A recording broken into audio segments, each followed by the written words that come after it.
எப்போவுமே நான் வார்த்தை சொல்லுவேன். இந்த இங்கிலீஷில் ஒரு ப்ராவர்பு சொல்கிறான், எல்லோரும் தப்பாக அர்த்தம் சொல்லிட்டு இருக்கான்னு எனக்கு அபிப்பிராயம்.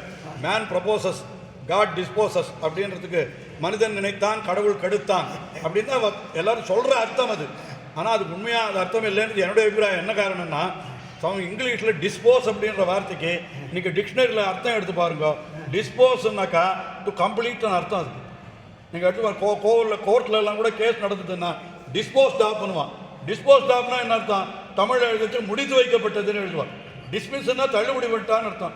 டிஸ்போஸ்ட்னா வழக்கு முடித்து வைக்கப்பட்டதுன்னு அர்த்தம். அப்போ man can only propose but ultimately God disposes அப்படின்னா என்ன அர்த்தம்? மனுஷன் ப்ரப்போஸ் பண்ணுறான், அது ப்ரப்போஸ் பண்ணுறதோடு அவனுடைய முயற்சி முடிச்சு போகிறது.